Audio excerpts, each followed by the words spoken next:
Stream starting. Welcome to the PB&J stream. Paul's going to tell me it's not running yet. So far. It's a delay. Now I'm live. Oh, well, there we go. Now you are. Talk. We can still go. And why would we do that? Interrupt. How you doing, Sir Paul? Doing well. How are you? I'm kind of getting washed out, huh? Washed out? Washed up? I don't know. Maybe I shouldn't wear a colored shirt that kind of blends in with the background either, huh? It does. You are a little lost in the fray there. Just blind myself with that light there, right? Contrast.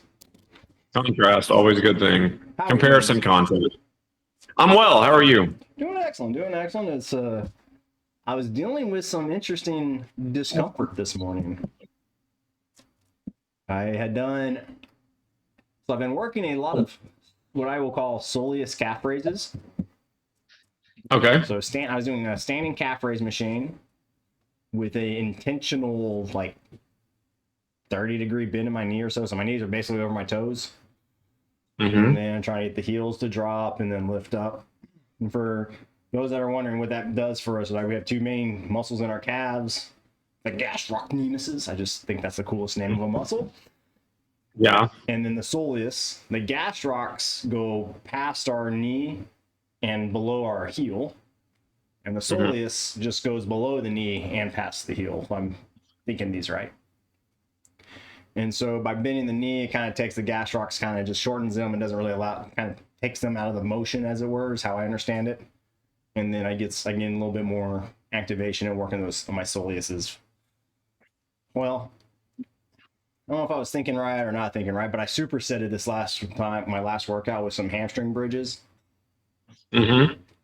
And so what that means for me, that means I had my feet away from my hips. So I was laying on my back, feet walked away such that my knees were greater than 90 degrees or so. Mm-hmm. Toes up, and I was digging my heels in to activate into my hamstrings a little bit more, which gets into the gastrocs too. And then lifting my hips up using, glutes and hamstrings, but it's a predominantly hamstring effort in that regard. Mm-hmm. And everything felt great yesterday as far as, exercise wise, and a little crampy. I did get a little spasm. So try to let that calm down and stretch them out during the workouts. But this morning I was kind of feeling, even yesterday slightly, I should say, just the slightest tenderness across my inner thigh adductor region. If I was to be really nerdy, I think it may have been kind of like gracilis.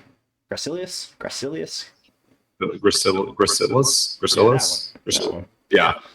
And for those, it's this region back in through here. Mm-hmm. Not anything that I would identify as pain, but it was probably on the verge of being pain. So for me, in this experience, it was more long, so to speak. So I'm using my tricep as an example. It was kind of through the belly. I wasn't feeling the discomfort at the back of the knee or anything. So I wasn't too alarmed, but it was enough to be like, okay, all I feel is that sucker. And certain motions I felt made it worse or would make it louder. Being the fitness nerd that I was sleeping last night and I woke up and kind of feel it irritated. Mm-hmm. So in my mind's eye, okay, this is what I worked. This is what I feel. This is typically how I sit. And so I do a lot of jujitsu, which means my knees are typically externally rotated wide of me and my heels are close into my ass because I play a lot of butterfly guard. Mm-hmm. And jujitsu is a lot of just pulling people in with your legs and a lot of hamstring curling action. And so my posterior chain has had a lot of stimulation, let's say. And so I was laying in bed and I'm like, man, I just want to lay with my knees wide, but I know that's not going to make it feel better. So I ended up finding a way to lay with my foot hanging off the bed, which put my hip into internal rotation. And I kind of fell asleep like that for a little while. Felt a lot better, but it didn't take care of the problem. Today I was this morning did a little bit of rolling on my glute, and that found some light, nice tender bits. Did a little rolling on my TFL. Again, trying to work in these ideas of the area that I'm feeling discomfort is likely because it's being overpulled by something else. Mhm. Trying to quell whatever is acting up to allow that knee to kind of not be over torqued, if you will, or that muscle Right. being over active. And those gave me a little bit of relief, but I think what I finally realized or got to is like, John, you did all this fucking hamstring work. How about you stretch your fucking hamstrings out? So I did a really deep forward bend and emphasizing some knee extension from my forward bend. And then I took about 5 minutes before. When you say knee extension, do you mean flexing the quads extra hard? Yes, trying to pull my knees back behind my ankles in that forward bend position. Mm-hmm. And that helped. And then before we met with a consult earlier today, you and I was walking outside with the dogs for a little bit, about 5 minutes, doing some high knees. Not high knees, toy soldiers I started out with, straight leg lifts. Because actually this morning I was realizing high knees actually irritated it. I was going to say, if you're doing high knees with your knee bent, then that's hamstring. Right. Okay. All right. Go ahead. So the toy soldiers first, and then I transitioned into a marching high knee with a kick. Mm-hmm. Like a little Rockettes or line dancer kind of motion.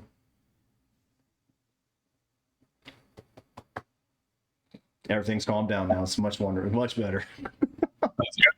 You know, so that brings up an interesting point. Like the number of times I've worked with people where there's this thing, especially in striking arts, it's called a kicking line. Basically, it's where you perform a series of kicks in a row, like front kick, lead leg roundhouse, rear leg roundhouse, side kick, reverse kick, and then another one. But and for any of you that aren't familiar with kicks, it's just different styles of kicks.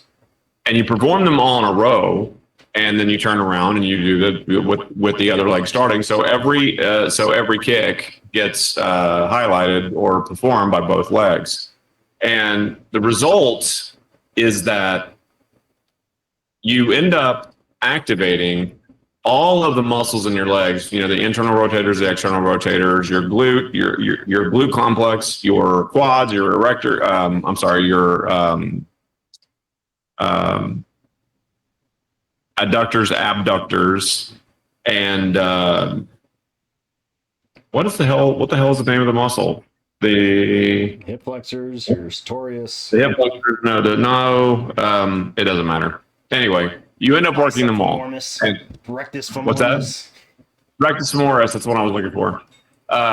So you end up working them all by performing these various kinds of kicks, and the number of issues that just performing those kicks, and it doesn't have to be where you're like holding a hand over your head and then clapping your foot into it with the other hand. I mean, trying to go for something that is above knee height of the supporting leg. Knee height above the supporting leg, make sure that your heel or your toe of the supporting foot is trying to face the target.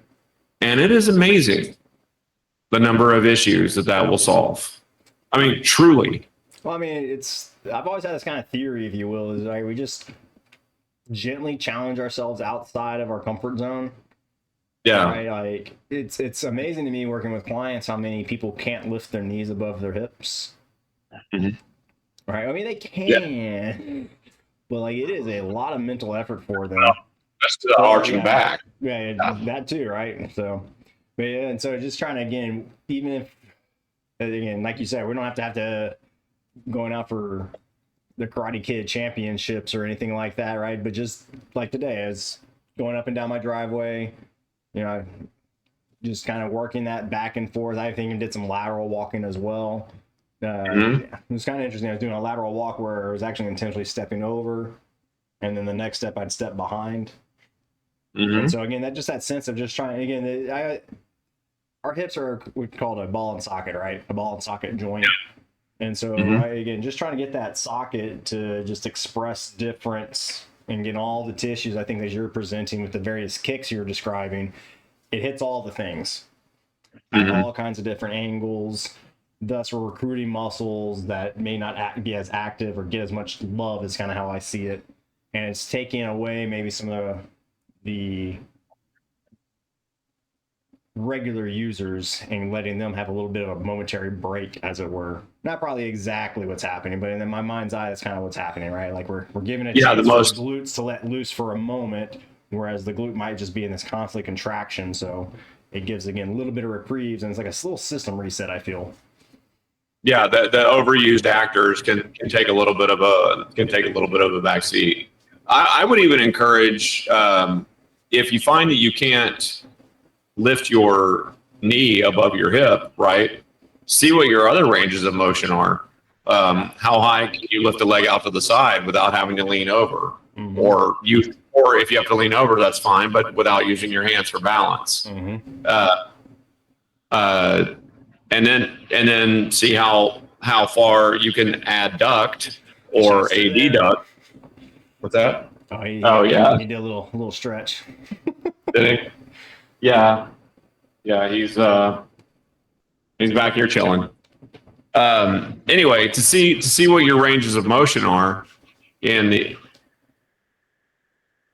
he's back here chilling, and I'm gonna have to sanitize that seat later because there's a big old drool spot just sitting there. Yeah. Anyway, The joys of one of dogs. the joys of dogs, right? Anyway, he's beautiful, wonderful, and I love him. So there's that. Yeah. So go ahead and finish your point. no, just test your other ranges of motion. How much can you pull a leg inward without rotating your hip? How much can you pull a leg outward without rotating your hip or leaning over? If you can't lift it, if you can lift it high, one way, then standing on that leg, and this is kind of a difficult thing for people to do because it's not a readily accessible thing to think about. But whenever you're going to test your high kick, right, a kick where you bring your leg up, essentially what you're doing is testing one half of a forward bend. It's the same shit that's involved, right? All the same shit involved. Yeah, let's see it. So forward bend, what's pulling your thigh close to your chest, and then when you go to a high kick, what's pulling your thigh close to your chest. Now, the way to test since there's not a readily accessible way to test the strength of the reverse of that, like what's in your glute and your erector column, the simple thing to do is to do this test where you lift a knee and you grab onto the front of the knee with your hands, lace your fingers, grab onto the front of the knee, pull that knee as close to your chest as possible. Mm-hmm. Then arch back onto the other leg. And if you find that you can't take your shoulders too far behind your hip, then you know there's a discrepancy of work there. If you have a really good high kick and a really shitty arch, then you know that's a problem. A way to do that safely is you walk up to a counter or something, put your hands on it, put a foot on it, and then arch back that way. And if you just make sure that there's a stabilizing chair, stool, make sure there's a wall nearby for you to stabilize on. You can even do it where there's a wall behind you so that you don't fall, you don't go too far backward and fall if that's a fear. Anyway, all kinds of different. Sorry, I know, but you made me think about this. I've done this with clients before, and so you can do this with a PVC dowel, PVC pipe or dowel even. So I'm a big proponent of a dowel hinge, right? So we get a dowel and we hold it on our back and just try to do a hip hinge. But I've done this again with clients where we work on marching high knees, or we use this to do toy soldiers, or as you call it, a high kick. And so again, now you get this external sense of what's happening. Now it doesn't do what you're saying as far as that glute test, as what you were getting at. But even then, similar, like finding some external stimulus, if you will, to help you know. It's kind of like the game of Operation. You get the little pinchers and touch the little wall, and Yeah. That's, again, you want a little bit of that. You don't want it to be pain that gives you that signal. It will, right? But if you can have a barrier or a marker put in place for yourself to figure out those limits before your body tells you otherwise. Well, in the case of that holding onto your knee and then arching back, well, that reveals a lot of stuff, right? So, like, if a lot of us walk around with tight glutes, so we would think that might not be all that challenging.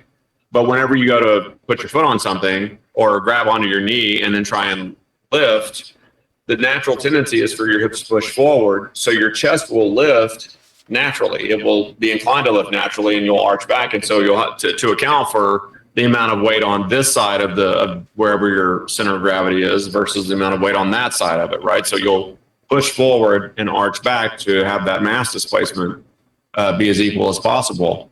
And a lot of people won't make it out of the gate with that, because while we have tight abs, we also tend to have collapsed chests when we go along with that, right? So, or when you look at some really old, like ancient person walking, and there's this kind of this like this, and then the hips are tucked under, and so when you go to do that leg lift or that knee lift test and try to arch back as much as you can, you'll find that you'll find where your limitations are quite quickly. Would it be better to just have like depending on? Would it be better just to try starting on the ground? So you can start on the ground, It's a pretty low barrier, right? Like that'd be the ultimate safest way of doing that test. Would you say is laying flat on the ground, grab your knee and pull the knee in, and then are your shoulders and head hitting the floor evenly? Well, typically what you'll find is if you do that, depending on the level of tightness that you have, you might find the lengthened leg starting to lift off the ground. Fair. Right. And that is a good one. But because of the tightness in the core, that is not affected by so as you're pulling that knee, you might find a lot of buoyancy in the extended leg.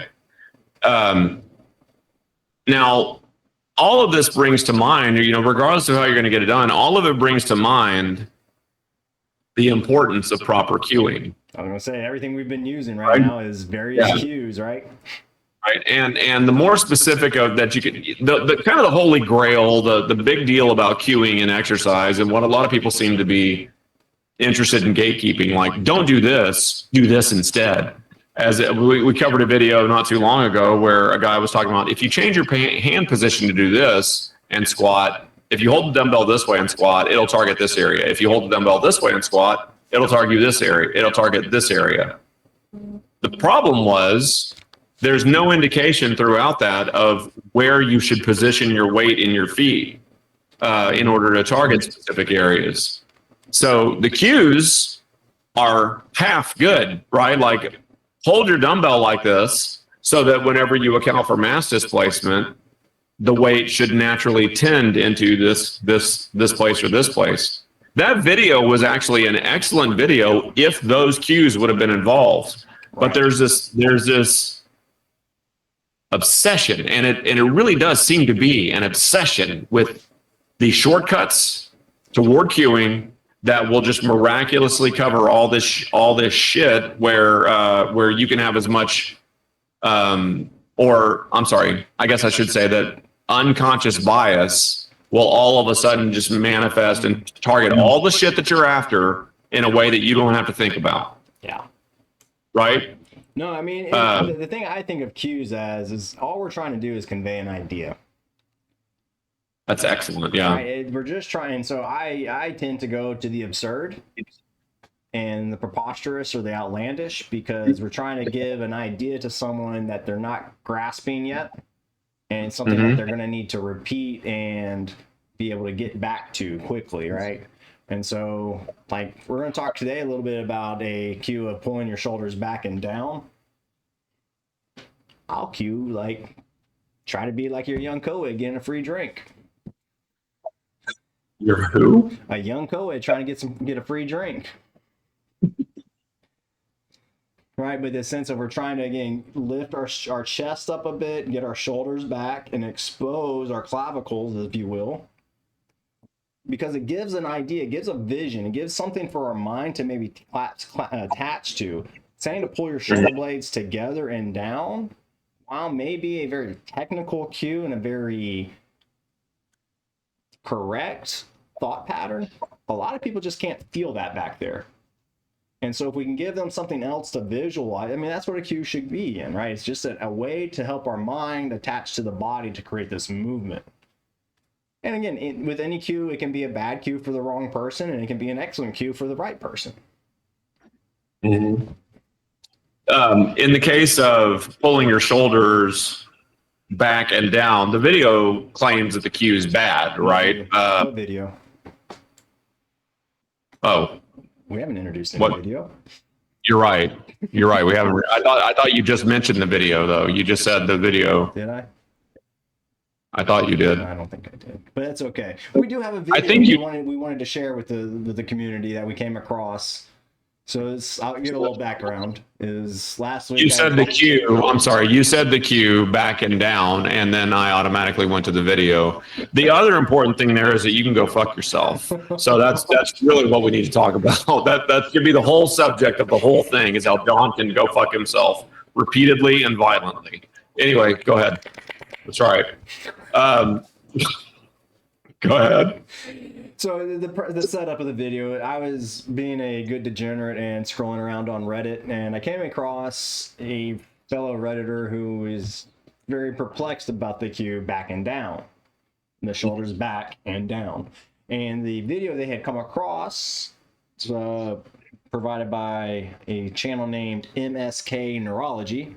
It's about 7 years old, and we'll pop it up. I don't know if we want to watch the whole thing, but I'll just maybe bring it up to a point where he's making his theses. And so that's what piqued my curiosity. And so I was like, I mean, to me, I get where we got to have controversial and we got to put clickbaity titles on things. But this one was one of those things, and especially when they're talking about the cue creates numbness or pain, and the Redditor wasn't really understanding what the video is trying to explain. And so that's what got us to this point. And so I don't know what's the best way for us to do is just kind of bring the video up, or what do you think, sir? Sure. Well, we can just talk about what, like what he's after. So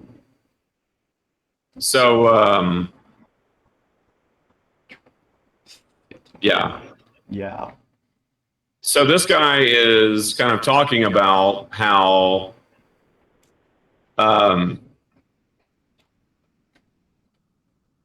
you want me to turn the sound on? No, so I'm watching the video on a different screen. But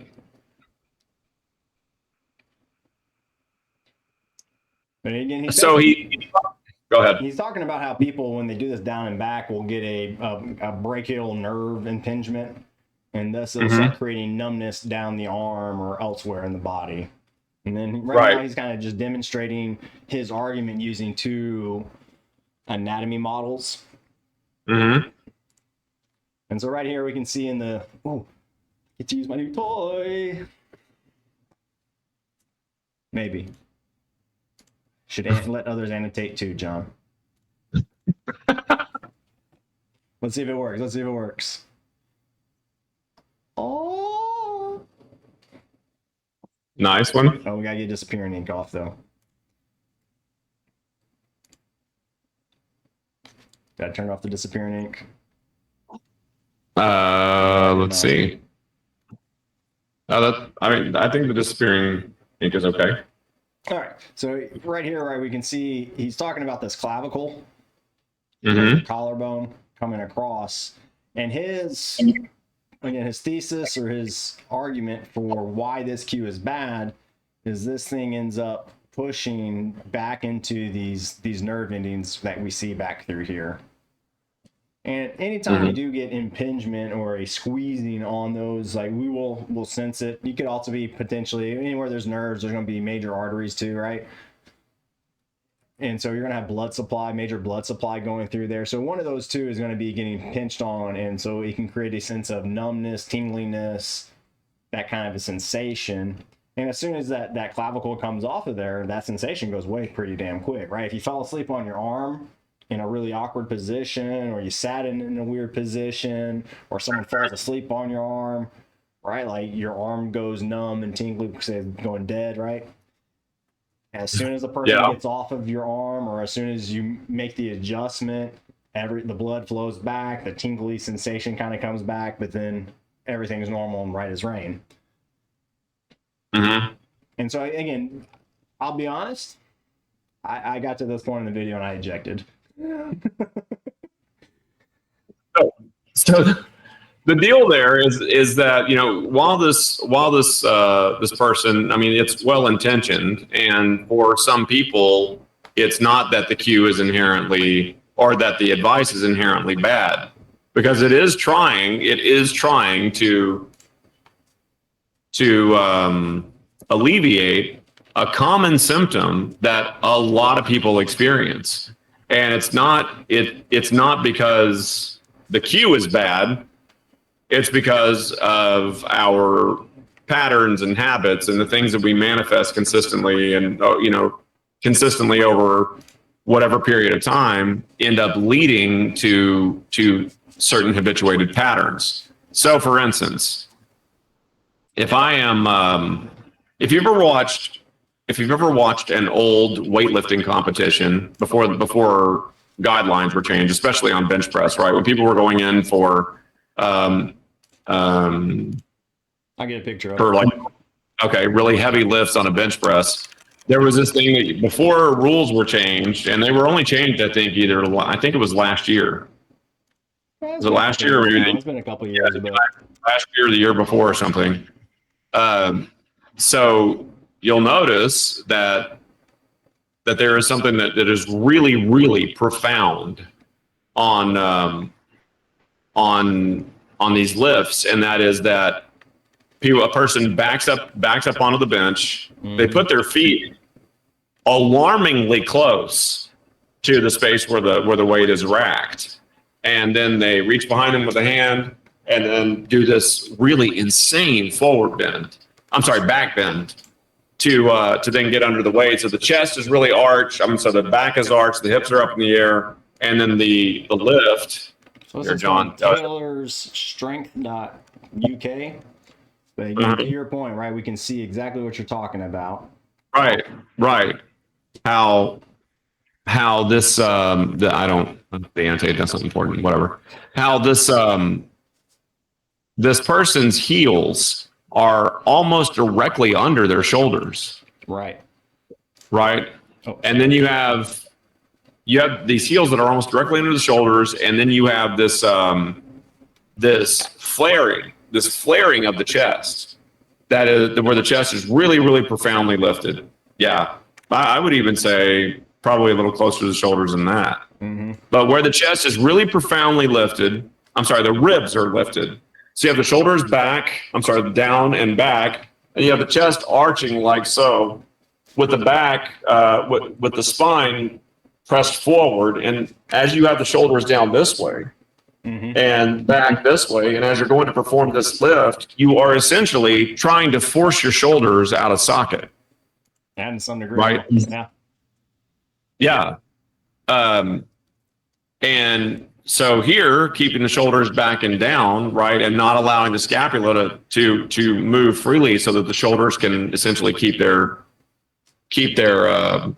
place. The stability. You are presenting their stability. Yeah, you are presenting yourself with the potential for injury and the likelihood of injury. Honestly, how many times have we heard about people coming out of those competitions injured? Go ahead, John. No, I'm sure plenty. But I was going to say, the other thing I kind of see here, and I think it's what you're highlighting. Let me close this real quick. Where's my paint?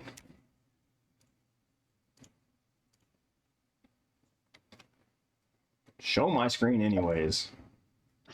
Right, but like if we look at this for a moment from like the side view, if I could ever draw a straight line. Mm-hmm. Oh, we're still in the wrong one. I gotta be in this one. Too many screens, too many toys.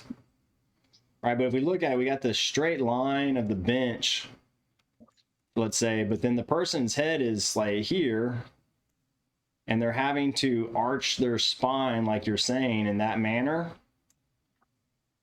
And then they have their shoulders to do the press. And so what we really are seeing, and I think to this guy's point, the physical therapist that we're talking about, we get this acuteness. Right, a real sense of brevity between the chin and the chest, right? Yeah, we've lifted the sternum up so much in our head, it's all down here. There's no place for those tissues to be other than to get impinged upon. And then you add competitive bench press, so let's be generous and say like probably 255 for most people, probably north of 315 for most of these people, pounds. All right. Like that is a shit ton of load going through. And then when we press, you're going to have contractions of the tissues, which is going to be more into that as well. Don't save. We don't need to save that. I'm gonna back out for just a second. I've got to let my take care of things. No, I gotta let my boy here upstairs so that I can get him fed. Well, I'll be back in just 1 second. No stress. Well, with Paul gone there, I gotta carry the load here now, huh? How do I make that? We do a pin mine. I don't know if we can do for myself. I'm gonna get Paul over there to the side. And so, like the whole point of this, right? The cue of pulling the shoulders back and down in a neutral spine alignment will actually help us recruit our chest. This will create a stable environment for the body, where the previous gentleman's thesis is wrong or not taken into account, I feel, is one. Like that, again, we're talking about the acuteness or the brevity of, again, when we get into this kind of competition bench press, we create a lot of brevity through the throat. So we're setting ourselves up for an impingement opportunity. The other side of this too, is I look at is if we already have imbalances, if we already have issues within our anterior, like so the subclavius, so underneath your collarbone, if we have shortness in there, like so let's say you already present with collapsed shoulders or even forward tilted shoulders, we're already at a disadvantage. Or maybe you have straight neck, right? So our head is really far forward. And this comes from all kinds of ways, whether we do a lot of reading, playing piano, we do a lot of computer work, whatever it may be, right? It doesn't matter. It all recruits the same muscles. And so when we kind of throw the baby out with the bathwater, when we say the cue is no good, but we're not understanding why the cue is not good, right? We set ourselves up for some issues. And so if you're finding, and I think Paul will even kind of highlight it too, right? A lot of times too is when we get these cues of shoulders back and down, we create this also through other places. And so even as I do this, like you can see this portion of my throat changes, right? So again, shoulders back and down, my chest really hasn't moved at all. There's no change here. But if I go shoulders back and down and I overextend in my back, and again, we get that same problem that we see in that bench press. And so the cue in itself isn't the problem. It's the execution of the cue. It's the understanding of the cue. And that's what I say is the cue is just trying to convey an idea. If we get to this place of where we can engage the shoulders back and we can engage to where we create that stable environment. You still wear tighty whities. Hello, whoever that may be. And Big Bean Burrito coming in for an evening stream. What's up, Big Bean Burrito? Thank y'all for stopping by. Paul will be right back. He had to go feed his dog, so he'll be back whenever that gets done. There he is. Here I am. Oh, Big Bean Burrito. Hello. You still wear tight. The old Paul man. Hi. But so like I was saying is the sense of we get this down and back, and that in of itself isn't the problem. It's when Dad. What? Dad? I don't. Bowser Call me Dad? Bowser Big Bean Burrito only talks in emojis. I gotcha. They slipped Okay. the other day, and we had some text with them, and it was a big deal. But Oh, that is a big deal. but so the sense of, again, pulling the shoulders back and down, right? It doesn't change anything here other than my shoulders. Where you pointed out earlier is a lot of times we kind of mess up in that we get this down, and then we overextend, just like we were seeing in the competition lift, right? We create that brevity into the throat again. Yeah. Yeah. You know, so there is also something to be said for, there's all that strain that you're putting on the cervical spine, right? A lot of strain on that. When you look at a competition lift, or even when somebody's just arching their back off of a bench lightly, as people are prone to do, you know, when I'm doing a bench, when you and I worked out together, when I'm doing any kind of a bench press, I prefer to pick my knees up, right, and pull, pick my feet up off the ground. I have my knees bent. It's not great for staying stable on the bench. However, I solved that by doing lighter weight. And if I'm going to do something where I have to have my knees stable, I'll typically take and put some really heavy dumbbells on the ground so that my feet can be elevated. And then I can tuck my tailbone and I can have my core stable. But my spine is even. And every point of contact that is on the bench is what is bearing the load whenever you are performing any kind of a press, right? Absolutely. So this cue of keep your shoulders down, or I'm sorry, avoid that, is not, it's like I said, it's well-intentioned. The problem that it's presenting is like this dichotomy of either you have immobile shoulders that cause injury, or you have freely moving scapula that prevent it. But that's not true. Right. Right? It just isn't true. The premise wherein you would have a retracted and depressed scapula, as long as your back is flat, and like especially your low back, then all that weight driver, all the weight is being pushed into the bench, while your chest might be moving it, as long as all things are equal. What is supporting the weight into the bench should be the entirety of your back, Right. not just a couple of points. Furthermore, when you have the shoulders, when you have the scapula free flowing, if you check out anybody, if you go to that video, the first one where the guy's like, "Don't do it," you'll see that the thumbnail has the shoulder blades only retracted, not depressed. Because if the shoulder blades were depressed, then there's not really much of a way. Try it now. Right. Press your shoulders down. What the hell? It's just our mods. Don't worry about it. You're good. Oh, okay. All right. So if you try it now, right? So pull your shoulder blades back, and then you'll find that you can still move your elbows freely toward the space behind you. If the shoulder blades are just down, just back, you can move the elbows behind your rib cage, really with very little issue. Now bring your elbows forward, pull the shoulder blades back, and then try and squeeze your underarms down toward the hips. Now try and pull your elbows back. And as long as you keep all things equal, those elbows are not going to move too far, if at all, past the rib cage. Which means whenever you go to perform that lift, that is all going to come from your chest. When the elbows go behind your rib cage, as they would if your scapula were free flowing, when your elbows go behind your rib cage for a lift, whatever is bringing the weight forward until your elbow gets even with your rib cage is primarily going to be your shoulder and your tricep, and your chest has very little participation, not none, but very little.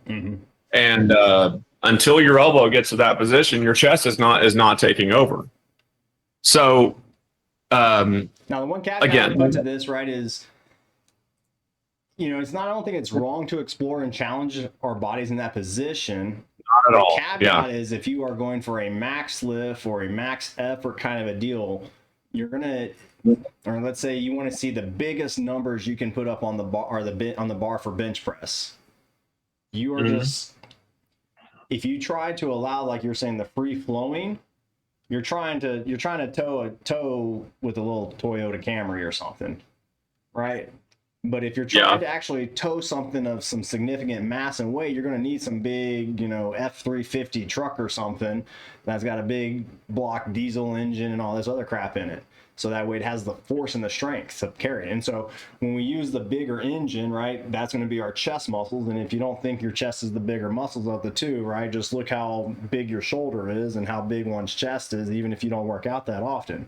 Like, everybody's delts are going to be smaller than their chest. And so again, if you're going to be able to perform the movement from down here, which is going to primarily recruit those delts, well, the weight is going to have to be light enough for the delts to be able to achieve it. Or else you're going to get stuck down there, right?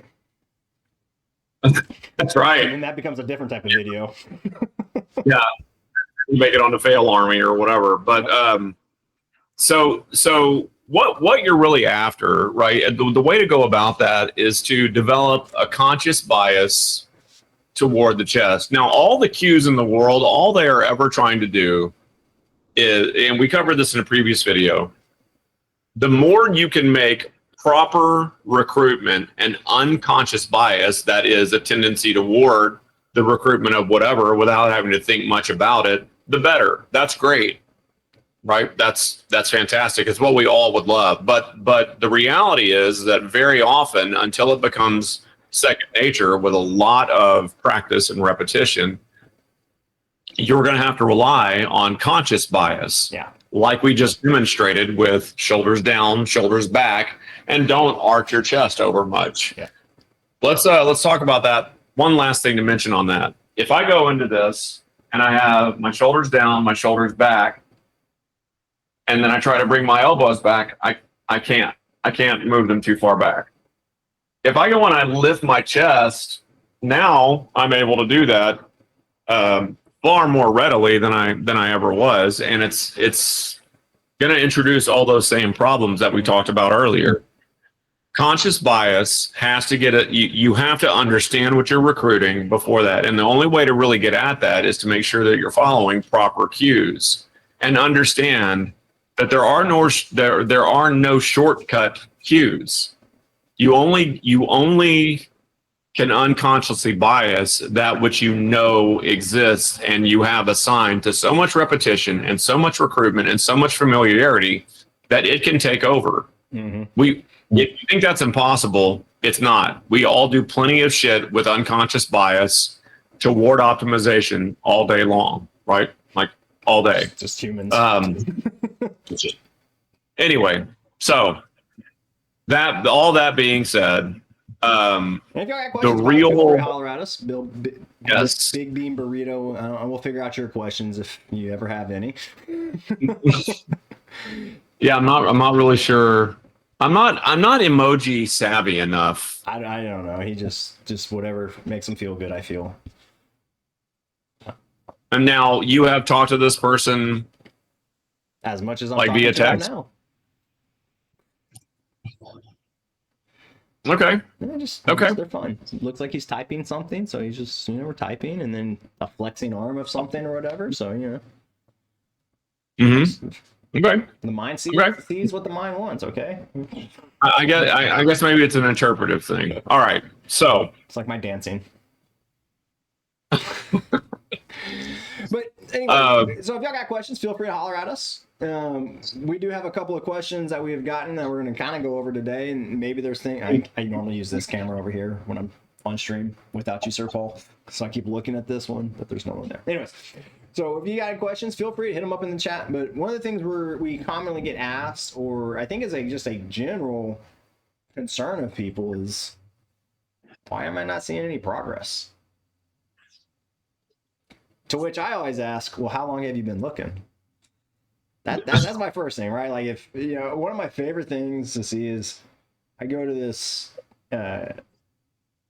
jiu-jitsu gym, and they have a cardio kickboxing class before some of the classes, and it is a call it a tradition of some of the kickboxing members to, as soon as they get done with class, to go run over and stand on the scale, because they want to see that scale number go down after spending an hour and a half sweating their asses off doing whatever their cardio kickboxing class is. And that's fine, you know, it is what it is. Maybe there's some metrics that they're following. Maybe they're on a real tight water regimen or something of that nature. I don't know. But by and large, right, that really doesn't show any progress. That's just showing how much you sweated during the workout, which, you know, if you had a bunch of booze the night before, you might be sweating more. If you didn't drink as much water throughout the day before, you may not sweat as much as you did before, right? There's a lot of factors that'll go into how much you sweat out, how hot it is today versus it was yesterday. Did they have fans on? Was it an easier workout, harder workout? Right? So if you're constantly checking, like if you just did some bicep curls, like you might see a little bit of a pump in your arms, but that'll be it, and it's going to be gone. So first, I always wonder is how long have you been at it? And commonplace is if you've been doing it for about a month, you ain't going to notice shit. About 2 months, you might start noticing some things, but people around you, I feel, start noticing it more. And we kind of have that all shucks about ourselves at that point. Like, I maybe, but I don't really know. No, you really do. You look a lot better. And like, whatever. But about that 3-month mark of that dedicated effort and that consistency, that's when you'll see, like, oh, how you doing? Right? You start seeing ourselves in the mirror, start having those double checks and such. It's not to say you won't have other little indicators happening along the way, but I feel like it's for someone who maybe has not been active and has just and maybe deconditioned and just getting into it. I feel it takes probably a solid 3 months of consistency for them to really see some changes and believe that those changes are taking effect, and that's not just this little fluke one-off thing. What do you think, sir? So, I'm confronted with that question less often. More what I'm seeing is that what I see is I do get the question, right? Like 10 times a week or something, right? Which is, I'm sure, less often than you get it. But the thing about progress is, you know, the three golden rules, right? First and foremost, well, to understand that these things all equal, that progress isn't linear, and there are three main facets of noticing your progress. And one, are you getting enough rest? Right? And if you find that your progress is slipping, you probably also find that your rest is also under fire. I have known very few people who prioritize their rest, their sleep, that don't feel better in every single other facet of their life. Yeah. The second thing is diet. How is your diet? How is your diet consistently? And I don't mean like if you had an oatmeal cookie or an ice cream yesterday, no, your whole month is fucked. I'm not on that. I'm saying, like, how is your diet 80% of the time? Does it cater toward the calorie expenditure, or does it cater toward the protein needs? Are you meeting macros, calories, fat, protein? Are you meeting these necessary metrics by which you can have performance, noticeable performance increase? And if you're not, and chances are, if you're not doing that, you're also not getting enough rest. But if you're not doing either one of those things, then the third thing, which is how often you try, becomes really functionally irrelevant. If all of those things start to take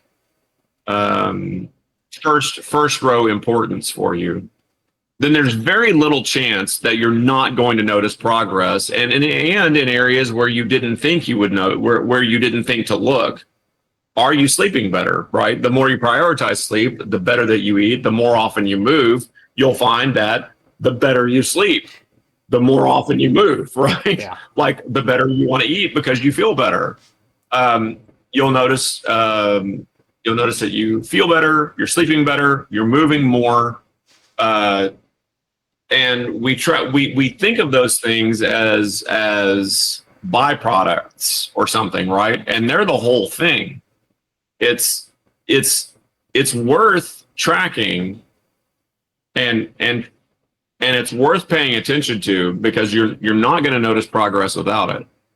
Well, so I always, this reminds me of one is I always have this little saying of, I'd love to be the number one priority on my clients list. Like, I wish that I could make this argument that, oh, no, no, no, no, you need a personal trainer. If you don't have a personal trainer, all this shit goes to hell. But the fact of it is if you're not sleeping and if you're not eating and hydrating properly, and I'd even add, trying to manage stress even appropriately into those, like those 3-4 things come before me in the workout. Because if we're not sleeping, we're not going to probably eat well or right. Probably not going to be hydrating or wanting to drink as much water as we want, and our stress levels are just going to be a wreck. And I find that commonly what ends up happening is people who especially have too much stress in their life, who are making all these other bargains with this hierarchy of needs, that then they think, I just need more. I need more intensity. I need more workouts. I need longer workouts. And now we're really into this vicious cycle of tearing down. And you'll find that if you are one of these individuals, you'll probably hit this kind of natural deload week, right? Where your body just says, fuck you, we're done, and you're going to sleep now. And you may find... Sleep deprivation. I'm sorry, I have to say this. Sleep deprivation is not a point of pride. No. It's short-term flex for long-term detriment. Yeah. Sorry, go ahead. No. That's very, very important to get out there. Like when I was it's like I remember one time being like, yeah, we stayed up for whole 24 hours today. Like when I was like my 16th or 17th birthday. My God, the next day was surreal. It was just, I probably slept the entire day. I felt like a freaking zombie. Week. Right? It's not a good time. And for those who've been there, y'all know, y'all done it. But having those priorities laid out properly, I'm getting a little bit of feedback from you. I'm hearing myself come through. All right. I don't know. Yeah. Better? Yes. I don't know what happened or didn't happen. Don't know. But again, I find like we'll end up hitting like these natural deload weeks. So if you're not familiar with a deload week, it's basically we intentionally lower our workout or our output to where we can kind of have some recovery. It's very interesting. What? It's kind of like I said, I'm kind of hearing an echo. It should be better now. I just made an adjustment in my volume. I don't know. Let's see. Yeah, that seems okay. Better. All right, go ahead. Anyways, all that to be said, keeping track of what your workouts are is important. Everybody, I think, does that naturally. Or if they are trying to make some changes, they'll check that workout on their own. It's still coming through. I'm wondering if it's something on my side. I don't know how it would be. It has to be. I mean, I even eliminated shit that hadn't changed. Would it be my microphone's too loud? Could be. Oh, this is very odd. Yeah, you probably have more gain on your mic than. I'm thinking it might be my TV.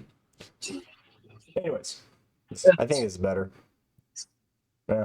I'm not hearing it at all. So what I'm just saying is the sense of if you're going to a workout and you're probably following a workout plan, right? You already have that you're taking with you. And if you don't, that's an easy adjustment if you haven't already. Because come to our website, get your email, and we'll give you a free workout prompt. But however, you can go on Google and get you a quick workout to follow if you wanted. But so you have that. But then again, that sense of tracking your sleep, there's a different bazillion apps and things out there that you can use. It could just be pen and paper. Bye, Paul. Paul said, F your noise. I think we had it fixed. I don't know. But those are going to be a good way. You can even get journal how you're sleeping. Did you sleep well? Did you feel well during your sleep? Do you feel recovered or energized, or are you still feeling kind of ran down? You know, it doesn't have to be a lifelong journal in that regards either, but just starting that to just get a sense of how things are going for you, and then you can make those adjustments. Hate your advice. Fuck you, John. Sorry. I don't know why. Anyway, But in that same caveat, right? You know, if you're not seeing gains, if you're not seeing progress that you feel you ought to, the quickest thing is before you do any changes is see what you're doing, which means you're going to need to track it, right? Again, I always say if you're trying to save money, you got to start looking at where you're spending your money and where you're making your money and seeing where it's all going. If you're trying to, you know, progress on some lifts, you got to see what you're doing and all the factors that play into that. And one of the big factors besides, again, like we said, sleep and hydration is going to be your macros, your protein. And again, I got myself a little flex here, right? I got my nice little hybrid vehicle. And as great as a hybrid might be, if I don't put no fuel in that sucker, that bitch still ain't gonna run. Yeah. Our bodies are no different, right? If we're not getting the appropriate fuels in, and whether we talk about clean, organic, that's not what we're talking about in this case. I just mean, are you getting enough calories to actually operate, right? But more so if you're trying to put on lean mass, are you eating enough protein? How do you look at I mean, I know, again, from a corrective side, right, protein may not be as important, but is this kind of what are your, I know for yourself, you're an active individual and you're a hell of a cook. So, and you seem to strike me as one who has a fairly well-balanced diet. So it's mainly chips and ice cream for me. I'm kidding. No, the thing for me is I make sure that my meals are high in protein and fiber.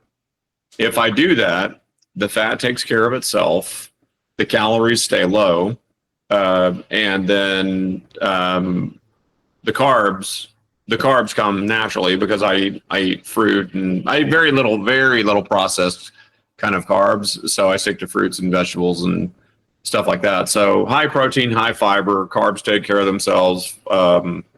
Fat takes care of itself.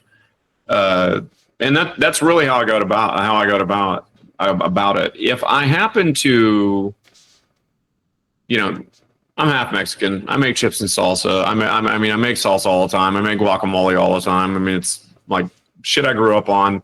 And if I happen to have like 4,000 calories, it's fucking delicious, right? So if I happen to have 4,000 calories a day because I just devoured 6 avocados or whatever, right? Then along with the chips that go along with it, I don't sweat it. You know, 80 to 90% of my diet is what I just mentioned. I keep it as close to nature as possible. You know, if it grew in a tree, grew on a ground, grew on a tree or grew out of the ground or was born, then that's what I typically stick to. Now, when you're I know you said kind of how you layer out some of the fats and the carb, but as far as getting your protein, since that seems to be the step one, what is your kind of guidelines for yourself, or if you had guidelines for? I mean, I know we don't really do a lot of nutrition. Again, we're movement mechanics, so to speak, and exercise education kind of stuff, but it's still within the realm, and it's always going to come up, at least, especially from my side of things. Do you have a rule of thumb you use for trying to figure out your protein volume? So I think that the standard currently is 1 to 2 grams of protein per every pound of desired body weight. Okay. Right. Which, I mean, I'm 5'10". I clock in at anywhere between 185 and 190, depending on if I've had those chips and salsa and guacamole or not. Right. So usually around the 185. So what I usually go for and I'm fine with. Like, I'm okay with it. What I usually go for is whatever is going to get me between 120 and 160 grams of protein in a day. Okay. I don't stress it more than that. I try to get more than that, but that's, if I go below 160, then I won't let it go below 120. Right. But I just make sure to prioritize that, and I do it with lean cuts of meat, fish. I'm not advocating for this, but I typically don't eat red meat just because it's really it's higher in saturated fat and all that other stuff, right? That my diet, John's diet, none of that is gospel. I mean, it's one of those things you have to find what works for you. I used to like slam Shipley's donuts by the half dozen, man. You know what? So I'm actually not. I am team whatever works for you. Mm-hmm. When that being said, the caveat, sorry to cut you off, right? Whatever works for you, but I would have a strong disclaimer of like, make sure you go get your blood work. Yes. The other thing I was going to say, yes, make sure that your blood work gets measured. But the other thing I really prioritize, more than protein, more than fats, more than carbs, more than any of that, is a lot of water. I drink a lot of water every day, right? Like, there you go. Look at you with the lemons. I have a no lemon party. It's not a lemon party. For anybody that might be watching this and be curious about what John was talking about just now, do not go look it up. Don't. There is who you were before you found out, and there is who you will be after you find out. Yeah, and you will not be a better person for it. Don't do it. Then why'd you share it with me? I didn't share that with you. You did. Did I? Yes. Oh, well, if I've already polluted you that way, then I'll have to send you some other shit. Anyway, so I just prioritize drinking a lot of water, right? A lot of water. And I shoot for absolutely no less than half a gallon a day. And if I'm active, like at all, I'll drink up to a gallon, right? It just depends. But prioritize your water. What about you? How much water do you drink? Yeah, honestly, I don't measure or keep track. Now, my, let's call it habits. First thing in the morning, I'll probably pound 2 glasses of water. So first thing, but I primarily will drink. I mean, I do drink a lot of coffee. So while there might be water in that, it's all diuretic, and so I don't really consider it water, even though. But then again, majority of the day, like I've got my my little pitcher now with my lemon water because it gives it some flavor and helps break up the monotony of drinking water. And I'm a chugger, so I'll when I do get parched, I'll go just down a glass or two. But every meal, I have a glass of water and work on that. I'll probably have, on average, about six glasses of water easily. When I'm working with clients, I'll probably have another 2 or 3 bottles of water throughout the day when I'm working with them. Like I have in the car, I have 2 40-packs of water that behind my seat, and and that really that should be the biggest priority. Make sure you get enough water. Now, for me, the reason why I'm not a great person to ask about nutrition stuff is because ultimately, at the end of the day, for me, food is fuel. I love to cook. I love to serve people food. I love to make complicated and fussy shit. I'll prep food for 3 fucking days, and then I'll like cook everything up and love to have dinner parties, all that shit. I love it. Most of my meals are eaten standing over the sink. For the general public or someone just trying to figure out somewhere to go, I think your advice of about 1 gram per pound of body weight is a good place. Now, if you need non-freedom units, I'm not sure. Yeah, right. Well, like if you're going to go into some heavy kind of competition, like you have to every 2 waking hours, you're like, the advice is to just be pounding protein,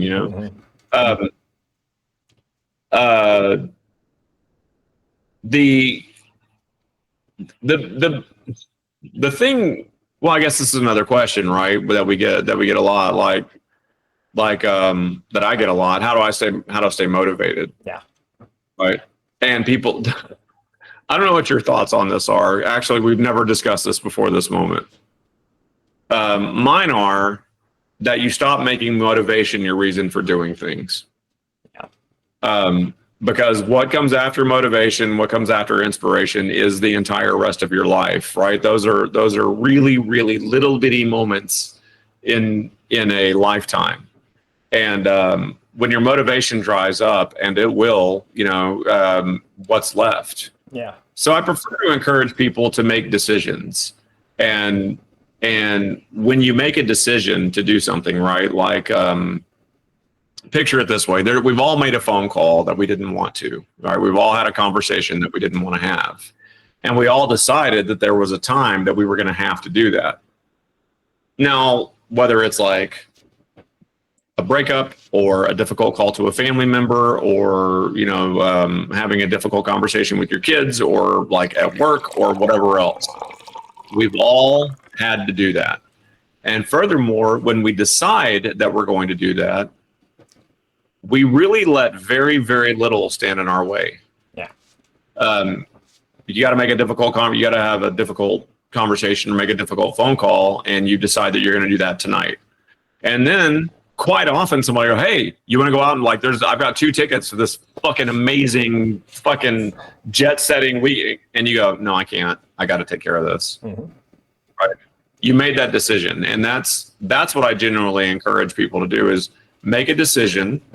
And then you just prioritize the decision. And I'm not saying that you're not going to go through peaks and valleys of motivation and peaks and valleys of wanting to adhere to your decision. I'm saying that by making the decision the reason why you do it, rather than ways to trick yourself into staying motivated, you have what you can always rely on, right, which is the decision that you made, right? You can't always rely on your motivation. Somebody's going to come in and you might, man, I'm feeling good. I started to notice my progress at the gym, and I'm feeling really motivated. And someone walks up to you and says, you're doing exercise wrong, or that you look like shit, or please stop recording, or whatever, right? Can you get the fuck out of the way? You've been at this, you've been doing curls for the past 45 minutes or whatever. Can, let somebody else use it. Whatever it is, it's a carpet that's usually pretty easy to get pulled out from underneath us. So the advice there then is to not make it your priority. Don't make motivation your priority. Accept it, acknowledge it, embrace it, use it when it comes, just like your inspiration. Mm-hmm. But your life is what happens in the spaces in between. Make the decision. So I agree with you. I don't know if I agree with you. Cool. I look what at is your thought as this? It is fleeting. The feeling motivated is fleeting. But what creates the motivation? What's the why? And to me, that's what I try to get after with clients. Why is it that you showed up today? Why is it that you chose this? Why is it that you want to make this decision? And for me, that helps create the decision. That helps me get motivated. When I understand my why, then, and this has been probably me my entire life. People my entire life be telling me this is what you do and this is how you do it, but why? Once I get the why, man, I am easy to go along with a lot of things. But if I don't understand the why, I'll sit there like a stick in the mud, chewing on my own wrist, just despite the fact, right? But if you can figure out why something's important to you, if you are in a motivated stance or a motivated spirit, why is it? And then it takes a little bit of hashing out, a little, again, soul searching, I feel, of digging into it and understanding a little bit of these feelings you're having and where they're coming from. So again, you get motivated watching some 2 knuckleheads talk about fitness and telling you how you can get to it, and you feel very empowered. Well, why is it? It's because you're seeing the possibilities of the life you can change into. What is it about that life that you are searching for? Is it increased mobility? Is it increased strength? Is it the ability to be able to do things that you thought you couldn't do? Why are those important to you? Right? It might be because, those are just things that you've wanted to do. It makes you feel alive and that you're not just kind of circling the drain, as it were. One of my big motivations and one of my big whys is like, I just don't like being in pain or being hurt. I've been hurt in pain. Like, I've had near where I thought I was going to have hip surgery at one point in my life. I've had little aches and pains here that from just sitting on my ass for too long, where I'm like, okay, I got to get my shit together, because my why is I want to be able to wipe my ass until the day I die, or I want my body to outlive me. And those are my whys, and those are what keep me motivated when it is kind of hard to get up, or when it is kind of hard to, and I got to go do this or that, right? I find these whys, and those whys help me make that decision. I guess that's how I would compare it. So I was speaking about motivation as the swelling of emotion associated with endless positive possibilities. And that's the thing that I'm talking about that runs out. Right. Absolutely. Right. Absolutely. That does not survive a minute out in the wild. Right.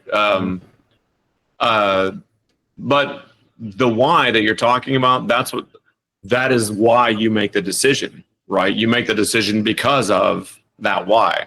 Now, the other kind of motivation, like you were saying, I want to be out of pain, or I got some really fucking depressing news at the doctor today. So, or I noticed that I can no longer stand on one leg or bend down to get this or reach up to get that.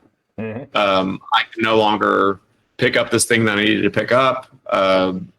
Whatever the motivation is. So like catalyst. I look at as a catalyst. So that's where I think we were just saying the same thing. It's just differences in terminology. Anyway, with all that being said, if you're looking for a way to fulfill those motivations, that gets, or those catalysts, right? That stuff gets difficult. If you're in pain, that's really difficult. If you just don't know where to start, that's also difficult. If you have a lot of fear and anxiety about stepping into a space, you could work out at home, but you don't know where to start. We have a lot of resources that we are happy to share with people. We are happy to talk about it on our episodes. We are happy to answer emails. We are happy to provide you with other resources that we've developed to help you know where to go to get some good advice, or to get a good workout plan. One of the things, if you're curious about some of the stuff that we can offer, then you can head over to our website, rangefitnessonline.com. And if you enter in your email address, we will, and tell us what you're after, we'll be glad to send you some information, or maybe even set up a consultation with you.